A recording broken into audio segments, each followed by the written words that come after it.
एक बूढ़ी माँ की दर्द भरी कहानी में सुनिए कलयुग का सच। 3 साल हो चुके थे बेटे को अपना घर छोड़कर विदेश में बसे हुए।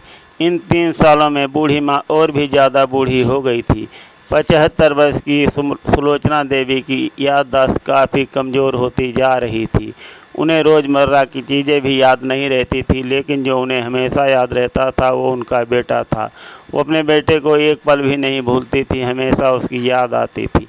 दूसरी एक तरफ बेटा था जो साल भर में एक बार माँ को फ़ोन कर लिया करता था।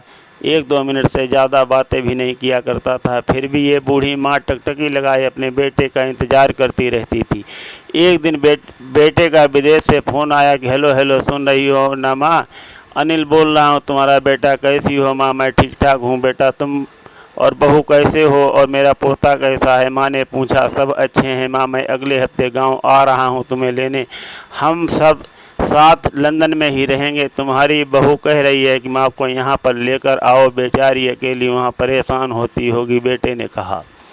माँ की बूढ़ी सूखी आंसुओं से भीगी आंखों, उसके कमज़ोर शरीर से नस नस में खुशी की लहर दौड़ गई और बहू को अपने प्रति प्रेम देखकर उसका मन खुशी से भर गया। बेटे ने आगे कहा, माँ तैयार रहना, मुझे ज़्यादा दिन छुट्टियाँ नहीं मिली हैं। जिससे जितने पैसे लेने देने हों लेकर के रखना, मैं प्रॉपर्टी डीलर से बात कर लेता हूँ, घर के लिए नहीं। हाँ माँ, गांव का घर बेच देंगे और अब वहाँ घर रखने का कोई मतलब नहीं है।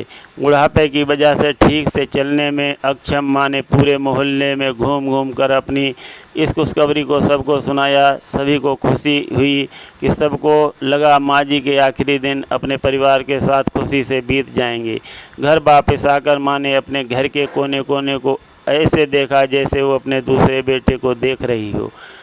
देखे भी क्यों नहीं, उसका घर तो अपने बेटे से कम थोड़ी समझा था। अपने पति के साथ 50 साल यहीं गुजारे थे, लेकिन अब मजबूर थी बुढ़ापे में आखिरी साल बेटे और बहू के साथ बिताना चाहती थी। दिल पर पत्थर रखकर घर बेचने के लिए माँ तैयार हो गई। आनंद फानन में बेटे ने घर को आधे दामों पर बेच दिया। माँ ने ज़्यादा नहीं, लेकिन जिन चीज़ों से दिल लगा था चीज़ों को समेटा और बेटे के साथ टैक्सी में बैठकर एयरपोर्ट के लिए चली गई।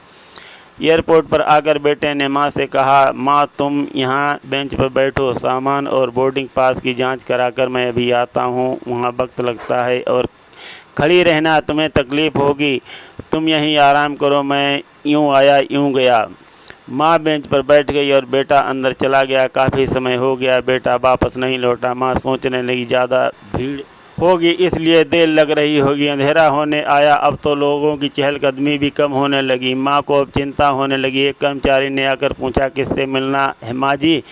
आपको यहाँ पर क्यों बैठी हो? डरती हुई आवाज़ में सुलोचना देवी बोली, मेरा बेटा अंदर सामान की जांच कराने गया है, लंदन जा रहे हैं हम।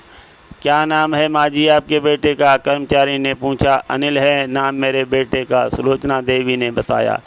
कर्मचारी अंदर गया और थोड़ी देर बाद बाहर लौटा। उसने सुलोचना देवी से कहा कि माँ जी, लंदन जाने वाली फ़्लाइट तो दोपहर में ही जा चुकी है और आपका बेटा भी उस फ्लाइट में बैठकर लंदन जा चुका है। अब आपके यहाँ बैठने का कोई मतलब नहीं है, आप भी अपने घर चली जाइए। क्या जा चुका है मेरा बेटा और मैं घर जाऊँ? माँ की आंखों में आंसुओं के सैलाब उठने लगे। जैसे तैसे माँ घर पहुँची। जो अब उसका था ही नहीं, बिक चुका था। वो वहीं बरामदे में तुलसी के पास सो गई। घर के नए मालिक को उस पर दया आई, एक कमरा किराए से उसको दे दिया। पेंशन के पैसों में खाना और किराए का बंदोबस्त हो जाता था।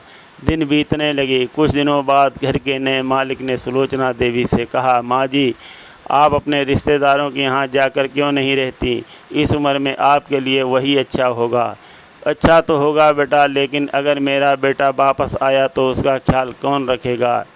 मेरा बेटा बहुत भोला है, उसे अपना ख्याल रखना बिल्कुल नहीं आता। मैं कहीं नहीं जाऊंगी, क्या पता कब उसे मेरी ज़रूरत पड़ जाए, माँ ने कहा। दोस्तों, सच बता रहा हूँ कि माँ की ऐसी बातें सुनकर मेरी आंखों में भी आंसू आ गए। किसी ने सच ही कहा है, पूत कपूत हो सकता है, लेकिन माता कभी कुमाता नहीं होती। दोस्तों, आप सभी से हाथ जोड़कर विनती करता हूँ कि अपने माता पिता की जितनी हो सके सेवा करना, उनके साथ कभी बुरा बर्ताव मत करना। माँ बाप की सेवा